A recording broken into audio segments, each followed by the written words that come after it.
हरे कृष्णा। सभी भक्तों का स्वागत है आज की भगवत गीता क्लास में। आवाज ठीक आ रही है? कोई नहीं बोल रहा? आ ही रही होगी, ठीक है। ठीक, मंगलाचरण करते हैं।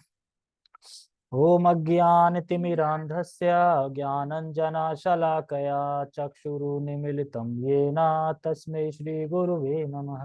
श्रीचैतन्यमनोभीष्टं स्थापितं येन भूतले स्वयं रूपः कदा मह्यं ददाति स्वपदान्तिकम्। वन्देऽहं श्रीगुरो श्रीयुतापदकमलं श्रीगुरून् वैष्णवांश श्रीरूपं साग्रजातं सहगण रघुनाथान्वितं तं सजीवम् साधुवेतं सावधूतं परिजन सहितं कृष्ण चैतन्य देवं श्री राधा कृष्ण पादान सहगण ललिता श्री विशाखान्ति शांचा। हे कृष्ण करुणा सिंधु दीन बंधो जगतपते गोपेश गोपिका कांता राधा कांता नमस्तुते। तप्त कांचन गौरांगी राधे वृंदावनेश्वरी वृषभानुसुते देवी प्रणमामि हरिप्रिये। वाञ्छाकल्पतरुभ्यश्च कृपा सिन्धुभ्य एव च पतितानां पावनेभ्यो वैष्णवेभ्यो नमो नमः।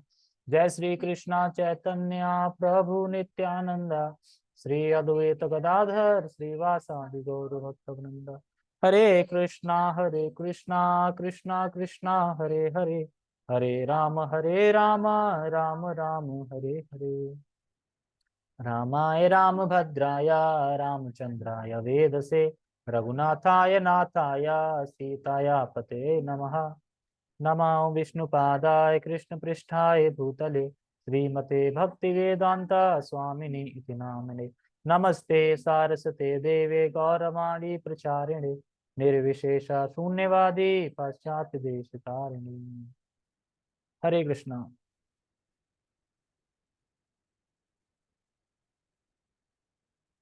ठीक है, श्लोक कितना है? अध्याय 10 श्लोक क्रमांक 29 को हम पढ़ेंगे, जिसमें भगवान अपनी विभूतियों का वर्णन बता रहे हैं।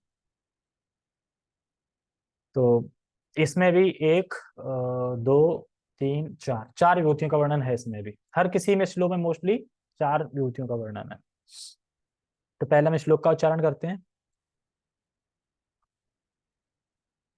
अनंतश्चास्मि नागानां वर्णो याद सामहम् पित्राणामयर्मा चास्मि यमः संयमताम् यमः संयमतामहम्। अनन्तश्चास्मि नागानां वर्णो याद सामहम् पित्राणामयर्मा चास्मि यमः संयमतामहम्। अनन्तश्चास्मि नागानां वर्णो याद सामहम् पित्राणामर्यामा चास्मि यम संयमताहम्। ठीक है, एक एक से करते हैं। अनंताश्चास्मि नागानाम, ये एक लाइन में ये कौन है? इसमें बता रहे हैं जो नाग होते हैं ना, नागों में मैं अनंत शेष हूं। नागों में मैं अनंत शेष हूं। दूसरा, वर्णो याद सामहम, जो जलचर जीव हैं, जो भी जितने भी जलचर जीव हैं उनमें अधिष्ठाता देवता मैं वरुण हूं। जितने भी जलचर जीव हैं उनमें अधिष्ठाता देवता मैं वरुण हूं। पित्राणाम अर्यमा चास्मी, पितरों में मैं अयरमा, पित्तों में मैं अयरमा हूं। ठीक है। और बता रहे हैं यमा संयमताम हम, दंड देने वालों में, जो दंड देने वाले के रूप में कार्य जो करते हैं उसमें मैं यम हूं। दंड देने का जो कार्य करते, दंड वैसे अनेक दंड देते, पर दंड देने में जो प्रमुख हैं जो, उसमें मैं यम हूं। यानी जो संयम करने वालों में यम है। संयम, लोगों को संयम करते हैं ना, उसमें मैं यम हूं। तो चार विभूतियों का वर्णन बता रहे हैं भगवान यहाँ में। एक अनंत शेष, और दूसरे वरुण, और पितृलोकों में जो अर्यामा अर्यमा, और मृत्यु का नियामक, जो मृत्यु के नियामक हैं, मतलब जिन्होंने, मतलब जिसने अच्छा किया उसे अच्छा फल देते हैं, मतलब, और जिसने बुरा किया उसे नरक में दंडित करते हैं, उसमें मैं यम हूं। कौन? यमराज नहीं, यम। यमलोक। तो इसको हम समझते हैं श्लोक को, ठीक है। तात्पर्य में तो कुछ है नहीं, तात्पर्य में तो जो बोला है वही बताया जाएगा, खाली हमें इसे समझना चाहिए वो। सबसे पहला टॉपिक है अनेक फणों वाले नागों में मैं अनंत हूं। तो अनंत शेष कौन है?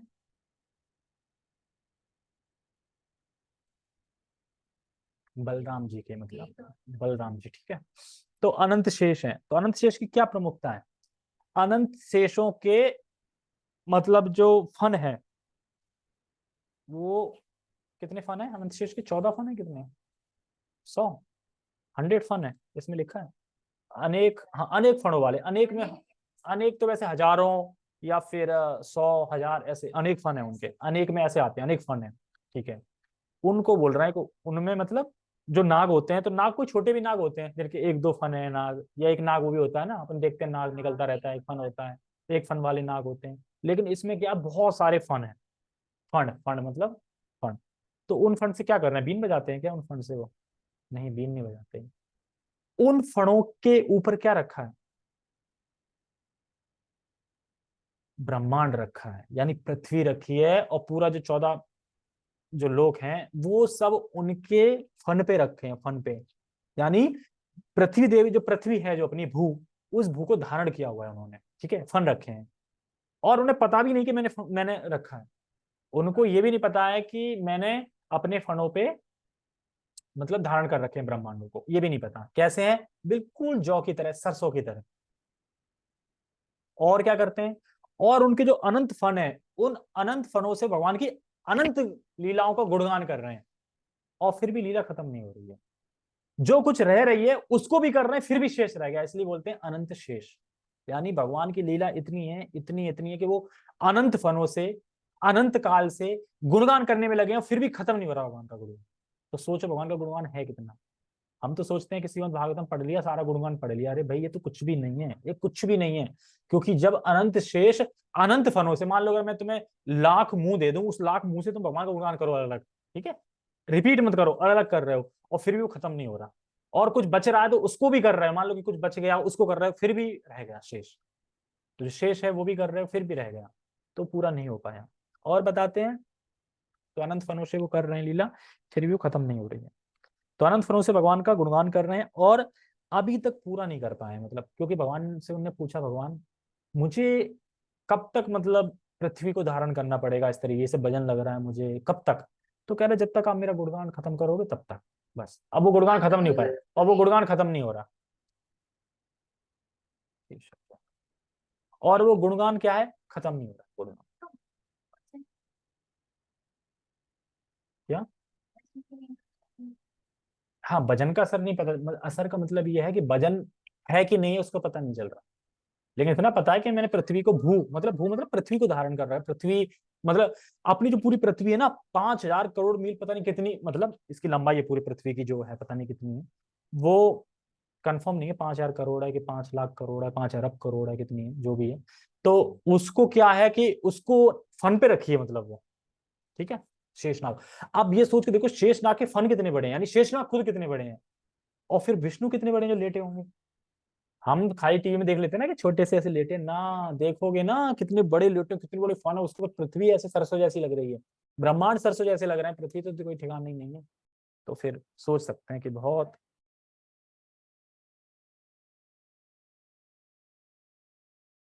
तो हम सोच सकते हैं, ठीक है। तो इसीलिए भगवान इसमें कह रहा है कि अनेक फणों वाले नागों में मैं अनंत हूं। अनंत मतलब इसलिए कि वो अनंत कालों से, अनंत टाइम से, मतलब जब से है तब से गुणगान करने में लगे, खत्म नहीं हो रहा भगवान का गुणगान। और हम क्या है कि हम अगर थोड़ा भगवान का गुणगान करते हैं घंटे, तो क्या कहते हैं, अरे बहुत हो गया, कल करेंगे, बहुत हो गया, अब हम कल करेंगे। तो हाँ, नहीं ये तो सब बोलते हैं ना कि ये सीन इधर करते हैं ना तो पृथ्वी हिलती है, ये सब तो खैर ऐसे ही है। अनंत के शेष पे भू पृथ्वी देवी है, ठीक है। अच्छा, दूसरा क्या बोल रहे हैं?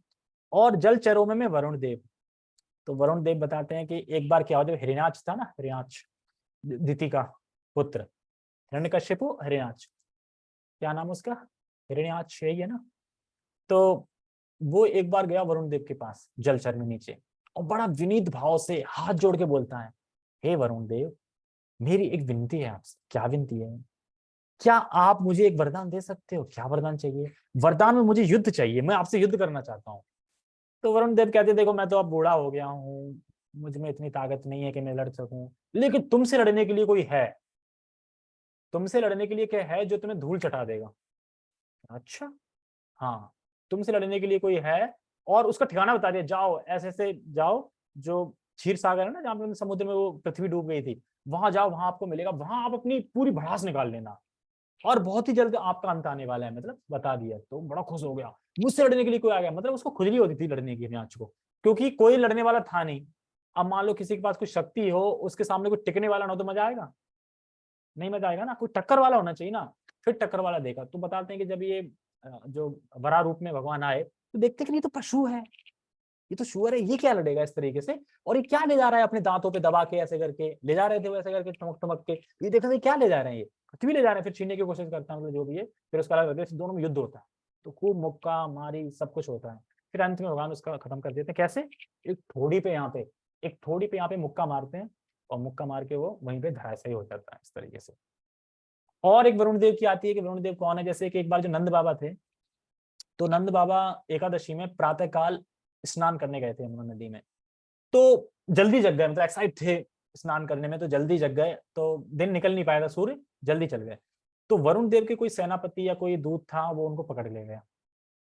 अब पकड़ ले गया तो कृष्ण पहुंच गए वहां पे, मेरे बाबा को किसने पकड़ा? तुमने पकड़ा? वरुण कह रहे आपके बाबा, ये वो हमें पता नहीं था, गलती हो गई, माफी। आओ भगत करी, स्वागत किया, तो फिर आशीर्वाद प्राप्त हुआ वरुण देव को भगवान का।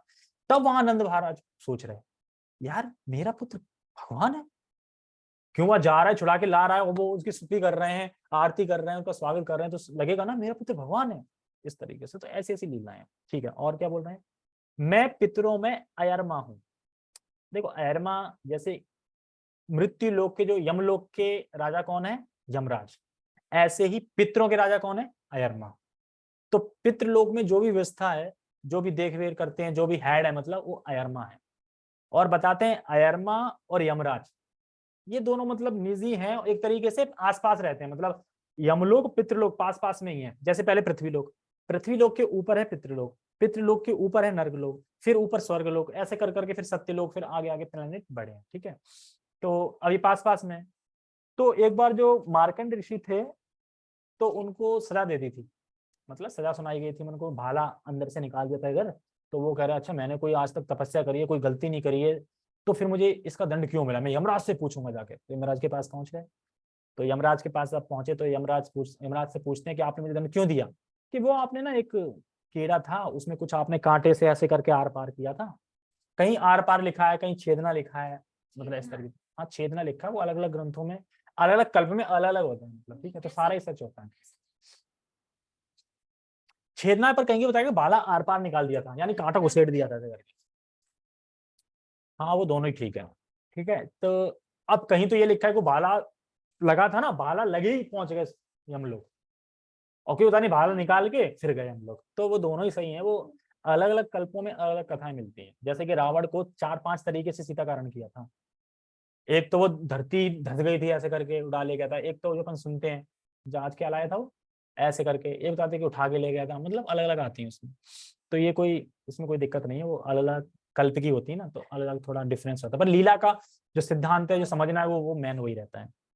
तो उसके बाद यमराज के पास पहुंचे, तो यमराज कह रहा है तुम्हें पता नहीं है, मैं तो बच्चा था तब, बच्चे में समझ होती है, तुमने उसका छोटे से अपराध कितना बड़ा दंड दिया, जाओ तुम शूद्र हो जाओ, तुम्हें तुम्हें बिल्कुल मतलब करना नहीं आता।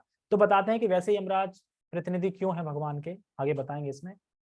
क्योंकि वो जिसकी जो सजा है उसको उतनी सजा देते हैं, और जिसको जितनी मतलब सजा से ज्यादा एक पॉइंट नहीं दे सकते, सजा से कम भी नहीं दे सकते, एकदम पक्के हैं नियम के बिल्कुल। लेकिन फिर भी उनसे गलती हो गई, जैसे मार्कंड ऋषि से।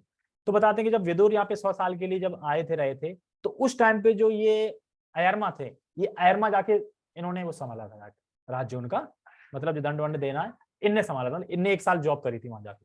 फिर जब हम लोग वापस आ गए थे यमराज, तो फिर ये वापस आ गए थे अयरमा, तो वो अयरमा में आए। ऋषि ने श्राप दिया तो विदुर के रूप में यमराज आए थे ना धर्मराज, तो फिर उसके जगह फिर कौन गए थे? अयरमा जो है ना, ये गए थे वहां पे। ठीक है, आगे क्या बोल रहे हैं? नियमों के निर्वाहकों में मैं मृत्युराज यम हूं। आरमया आर्मया, आयरमा लिखा तो सही, आयरमा ही तो पढ़ेंगे से, आर्यमा, आर्यमा पढ़ेंगे, आयरमा पढ़ेंगे हिंदी। हाँ पढ़ा भी सीखा। आयरमा ही तो है, ये लिखा तो है। तो क्या है, आप एक मिनट कौशल प्रभु बताने दो क्या है। हरे कृष्णा। हरे कृष्णा। आ के बाद रा आएगा, ऊपर चढ़ा है ना तो यमा होगी। आर्यमा, आर्यमा, आर्यमा ही तो पढ़ रहा हूँ, आर्यमा नहीं, आर्यमा। तुम आयरमा पढ़ रहे, आयरमा। आर्यमा हाँ मतलब रा पहले आएगा या बाद में, ये बोलना चाह रहे हो ना। हाँ हाँ। आयरमा, आयरमा ना। आर्यमा ये बता रहे हो ना। हाँ अरे हाँ। तो आर्यमा मैं हूँ, तो एक ही बात है, आर्यमा आर्यमा। ठीक है, ओके ठीक है, थैंक यू। और कह रहे हैं कि जो नियमों के निर्वाहकों में मैं मृत्युराज यम हूं। तो यम, अब कोई सोच सकता है कि यम तो इतने क्रूर हैं, और जो भैंसा है उनका वाहन है, और इतने खूखाक हैं, इनको प्रतिनिधि बनाया है। लेकिन यमराज धर्मराज भी है। कैसे कि वो कभी कोई भूल नहीं करते, जिसको जो दंड देना है उसको दंड देता है। ऐसा नहीं कि रिश्वत ले ली तुम्हारा दंड कम कर दिया। वो भी धर्मराज है। वो भी क्यों, दो आ नहीं सकते क्या अब तक? तो फिर तो उसमें क्या दौरा है, उसमें कुछ नहीं है। उनका अंश इसमें भी है ना, ये बदले मतलब एक अंश उनमें भी था ना, युधिष्ठिर में भी अंश था धर्म यमराज का, धर्मराज। और मेन जो रोल था वो युधिष्ठिर, वो सॉरी विदुर जी थे।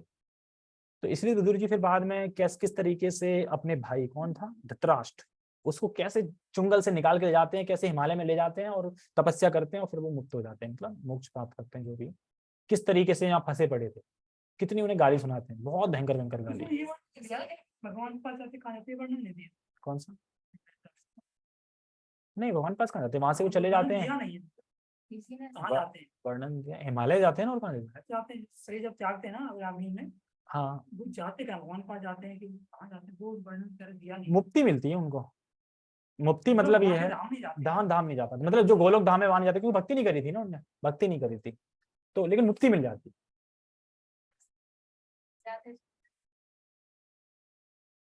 क्या?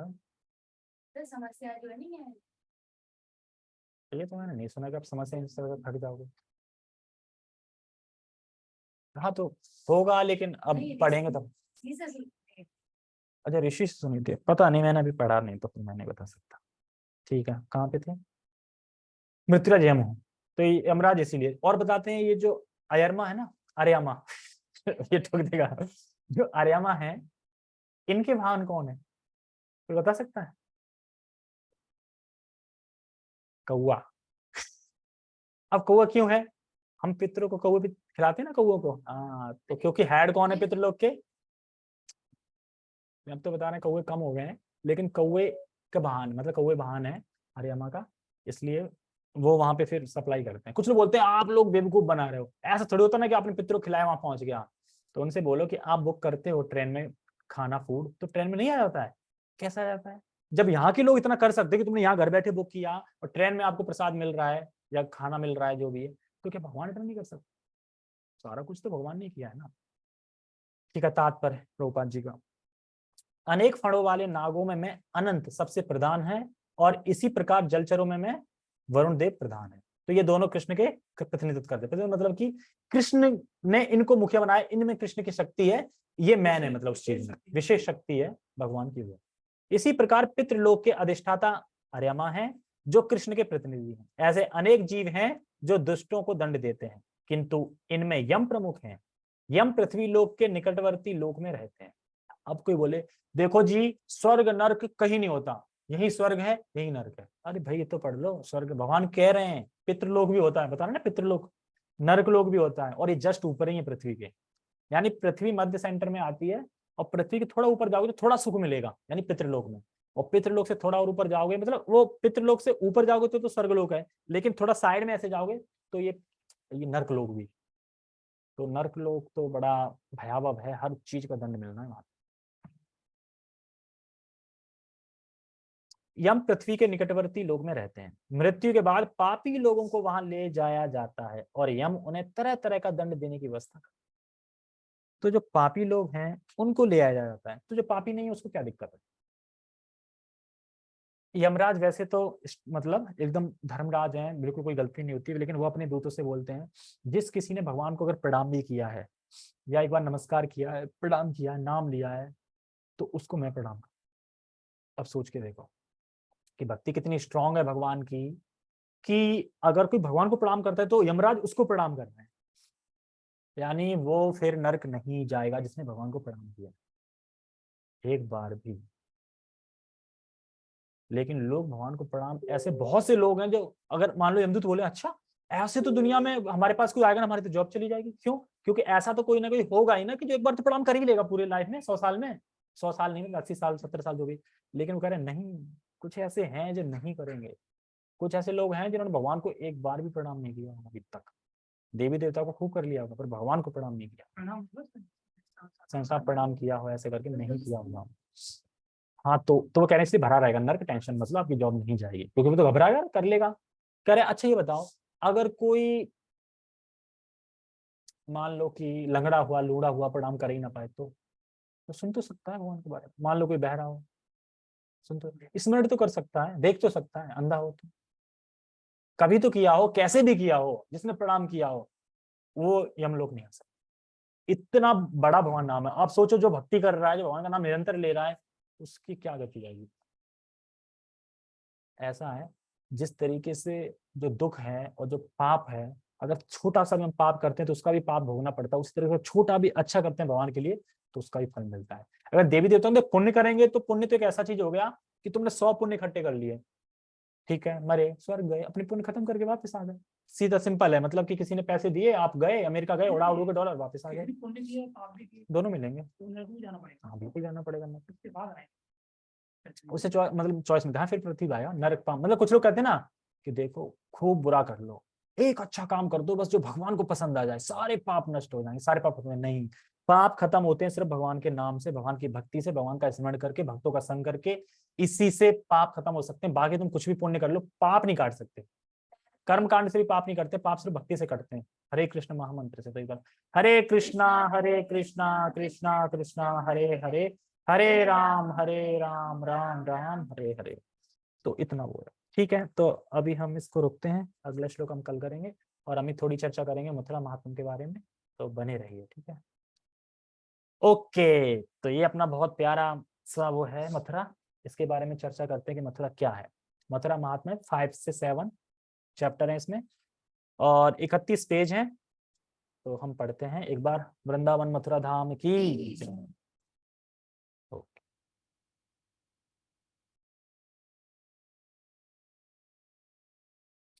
मथुरा अनगिनत पवित्र स्थानों का आश्रय है। आदि बरा पुराण में कहा गया है, षष्टिकोटि सहस्त्राणि षष्टिकोटि शतानि च तीर्थ संख्या तु वसुधे मथुराया मयोदिता। हे वसुधा, कौन भी पृथ्वी सिंह, मैंने मथुरा में इकाई ढाई सैकड़ा हजार 10,000 लाख 10 लाख करोड़ 10 करोड़ अरब 10 अरब 10 अरब है ना, यानी 66 अरब या फिर 6 अरब 60 करोड़। इकाई ढाई सैकड़ा हजार 10,000 लाख 10 लाख करोड़ 10 करोड़ अरब 10 अरब 10 अरब का तो खरब, तो 6 खरब और 60 अरब, 6 खरब 60,000 अरब, इस तरह जो भी आ रही है, जो भी है। पवित्र स्थान प्रकट किए हैं भगवान ने, कहा पे मथुरा में। तो इतने सारे पवित्र स्थान है वो प्रकट करें भगवान ने मथुरा में। अब ढूंढो, यानी पग पग पे ही है, पग पग पे ही हो गया ना, ये कितना हो गया भाई, इतने सारे स्थान है तो कहाँ अगर बिछाएंगे तो पूरा जगह भर जाएगी ना, तो बहुत सारे हैं। स्कंद पुराण खंड में भी कहा गया है 660 बिलियन, बिलियन उसको ही बोलते हैं ना, करोड़ के बाद अरब, अरब को बोलते हैं ना बिलियन, की खरब को बोलते हैं। हाँ ठीक है, स्कंद पुराण। भूमेराजंसि गणना काले नपि भवे नृपा माथुरे यानि तीर्थानि तेषां संख्याम न वर्तते। हे राजा, समय व्यतीत होने पर पृथ्वी के कणों को गिनना संभव हो सकता है, लेकिन मथुरा में कितने पवित्र स्थान है यह गिनना संभव नहीं है। मान लो कि समय व्यतीत होते पर पृथ्वी के कणों को गिनना संभव है, मतलब कि पृथ्वी कणों को फिर भी गिन सकते हो, मतलब संभव है गिनना, लेकिन मथुरा में कितने तीर्थ स्थान इनको गिनना संभव। मथुरा में रहने का निर्देश अब चलेगा कि मथुरा में रहने का निर्देश क्या है। ठीक है, पद्म पुराण पाताल खंड में कहा गया है, कुरु भो वासम माथुरीयां पुरीं प्रति यत्र गोपश्च गोविंदस् त्रैलोक्यस्य प्रकाशकः। मथुरा में निवास करो, मथुरा में निवास करो जहां गोपियां और तीनों लोगों को प्रकाशित करने वाले भगवान गोविंद हैं।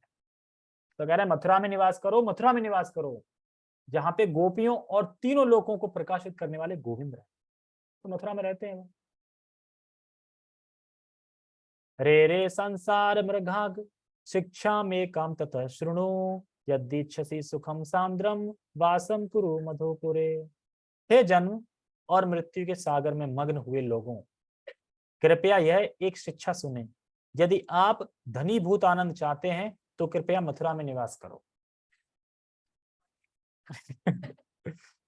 हे जन्म और मृत्यु के सागर में मगन हुए लोग, मगन मतलब पढ़े मैंने, मगन है मतलब, मगन मतलब कि कोई टेंशन ही नहीं है, सुखी सुख ऐसे ऐसा। उनसे कह रहे हैं कि सुनो, मगन हुए लोग सुनो, कृपया यह एक शिक्षा सुने, यदि आप धनीभूत आनंद चाहते हैं, यानी बिल्कुल सुख आनंद चाहते हैं, धनीभूत आनंद चाहते हैं, तो कहाँ क्या करो, मथुरा से दूर चले जाओ। ये तो लिखा है नहीं, मथुरा में वास करो। यदि छे पार संसारा वहित्र मथुराम कुरु नौका सा प्रेरकः कृष्णो भो शिवे पारकारः। यदि आप संसार के सागर को पार करना चाहते हैं तो मथुरा को नाव के रूप में स्वीकार करें। इस सुदृढ़ नाव के कप्तान कृष्ण हैं और जो आपको दूसरे तट ले जाएंगे। यानी मथुरा क्या है, एक नाव है और उस नाव के नाविक कौन है, कृष्ण है। अब बस उस मथुरा में बैठ जाओ, मथुरा रूपी नाव में बैठ जाओ और बस बैठने के बाद भगवान उस तट पे लगा दें। कौन से, अपने लोग वहां पहुंचा दे। अहो लोके महानंदो नेत्र युक्तो न पश्यति माथुरे विद्यमानेपि संस्कृतिं भजते सदा। इस संसार के लोग आंखें होते हुए भी अंधे हैं। अरे भगवान कह रहे हैं मथुरा में निवास करो, मथुरा में निवास करो, मथुरा को देखो, बोलो मेरे देखो, तो लोग नहीं देख रहे हैं ना, इतना सुनने के बाद भी नहीं देख रहे हैं ना, तो कह रहे अंधे हैं। मैं उन्हें बता रहा हूँ कि मथुरा में आओ, मेरा दर्शन करो, मेरे स्थानों को देखो, तो धाम ले जाऊंगा तुम्हें, धाम चले जाओगे, लेकिन फिर भी लोग नहीं जा रहे हैं। तो कह रहे हैं अंधे हैं, आंखें होते हुए भी अंधे हैं, वो अंधे, आंखें फूट गई हैं उनकी। यानी जितने भी लोग हैं जो भगवान से विद्रोह कर रखा है, भगवान को नहीं मानते हैं, भगवान को स्वीकार नहीं किया है, वो लोग अंधे, भगवान के लिए अंधे समान है वो तरीके से। कहाँ नहीं, हर किसी को जाना चाहिए, लेकिन नहीं जा पा रहे तो ऐसा नहीं है ना कि हाँ जा सकते हैं, क्यों नहीं जा सकते, इस हिसाब से जरूरत क्यों नहीं है, जरूरत तो सबको, सबके लिए, भगवान तो सबके लिए बोल रहे हैं। अरे तो लेकिन मथुरा का मतलब ये भी है कि जहाँ इस्कॉन है और जहाँ 4 नियम का पालन होता है वो भी मथुरा ही है, वो वृंदावन धाम ही है। लेकिन यहाँ में वहां लेकिन जो फीलिंग एक अलग आती है वो अलग आती है, घर में नहीं आती। लेकिन इसका मतलब ये नहीं है कि वहां नहीं जा पाए तो नरक में चले जाओगे, ऐसा कुछ नहीं है। भगवान यहाँ भी पूरी अपना वो दे रहे हैं, लेकिन वहां एक स्पेशल है ना, स्पेशल। देखो यद्यपि मथुरा इस जगत में प्रकट है, देखो क्यों कह रहे हैं अंधे कि मथुरा इस जगत में प्रकट है, फिर भी लोग नहीं जाते हैं। ट्रेन में बैठ रहे हैं, देख रहे मथुरा स्टेशन आ गया, उतर क्यों नहीं रहे हो, मथुरा स्टेशन आ गया तो उतर नहीं रहे ना, देख रहे हैं मथुरा स्टेशन आ गया पर उतर नहीं रहे, यानी अंधे है ना, दिखाई नहीं दिया मथुरा था, बोर्ड लगा दिखाई नहीं दिया। अगर भगवान बोले कि तुम ट्रेन में जा रहे थे, तुम्हें बोर्ड लगा दिखाई नहीं दिया, मथुरा लिखा था, तो क्यों नहीं उतरे, तो कह रहे अंधे हो इसलिए नहीं उतरे। देखे नहीं, अपन देखते नहीं है कि अपन हो या मान लो बस में जा रहे हो, लिखा मथुरा इतने किलोमीटर, देख लेना मथुरा है और जगत में प्रकट भी है, फिर भी रुके नहीं, ना उतरे, तो इसका मतलब भगवान कह रहा है कि देखा फिर भी नहीं उतरे तो अंधे। यद्यपि मथुरा इस जगत में प्रकट है तथापि वे इस जन्म मृत्यु के संसार में आसक्त रहते हैं, फिर भी नहीं जाए। मानुषीम योनि मितुलाम लब्ध्वा भागस्य योगतः वृथैवायुर्गतम तेषाम न दृष्टा माथुरीपुरी। इस अतुलनीय मानव जीवन को भाग्य से प्राप्त करने के पश्चात यदि कोई मथुरा को नहीं देखता है तो उसकी आयु व्यर्थ ही चली जाती, व्यर्थ ही चली जाती। पूरी जिंदगी निकाल दी, मथुरा प्रकट है, एक बार भी देखा नहीं, गया नहीं, तो उसने जीते जी अपनी पूरी आयु खराब कर दी, व्यर्थ कर दी। लेकिन जो इस्कॉन से जुड़ा है वो तो जाहिर सी बात है, वो तो मथुरा को जानता है और जाते भी हैं, ऐसा तो है कि हम जानते नहीं। अगर सारे ही मथुरा में रहने लगेंगे तो फिर यहाँ पे इस्कॉन कौन देखेगा, तो हर जगह करना है ना प्रचार। एक्चुअली संकेत क्या हो रहा है, दिल्ली इस्कॉन हो या जितने भी इस्कॉन है उनके स्कैन मतलब एक तरह से क्या बोलते हैं, जो अल्टीमेट बताना क्या है, गोल तो यही है ना कि वृंदावन जाओ, वृंदावन में वास करो, वहां पे रहो, वृंदावन में मतलब तीर्थों पे जाओ। वो इस वजह से अपराध की वजह से। लेकिन मथुरा महात्म्य में क्या कह रहे हैं, मथुरा महात्म्य में क्या कह रहे हैं, मथुरा महात्म्य में ये कह रहे हैं कि वहां अगर पापी लोग भी हैं, पाप कर भी रहे हैं, तो वो भी खत्म हो जाते हैं। अब तो ये मथुरा महात्म्य में लिखा है ना, तो वो उसके रेगुलर के हिसाब से बता रहा है कि जो अभी इतनी अपनी वो श्रद्धा नहीं है, उस तरीके से नहीं है, इसको सुन लिया तो श्रद्धा बढ़ गई हो, तो भगवान प्रभु जी के इंस्ट्रक्शन पे रह सकते हैं। ऐसे जाके नहीं रहना है कि अकेले खुद से रह गए, पूछ के अपने जो काउंसलर है उनसे पूछ के कि मैं वृंदावन में रहना चाहता हूँ, इस तरीके से क्या करना है, तो वो बताएंगे, गाइड करेंगे, फिर रह सकते हैं, मतलब गुरु की आज्ञा से। और गुरु की आज्ञा नहीं है कि तुम यहाँ सेवा करो, यहाँ रहो, अब पहुंच गए वहां, तो फिर गुरु की आज्ञा होगी तो फिर 10 नाम अपराध में नहीं आ गए फिर, तो वही है, तो फिर सब देख के चलना। आदि वराह पुराण में ऐसा कहा गया है, और ये 61 नंबर है, इसको याद कर लेना, पेज नंबर 12, इसको हम कल करेंगे क्योंकि ना टाइम हो ही गया। ठीक है, ओके, हरे कृष्णा। जगत गुरु श्रील प्रभुपाद की जय, श्रीमद् भगवद गीता की जय, नित्यानंद गौर प्रेमानंदे, हरि हरि बोल, हरे कृष्णा।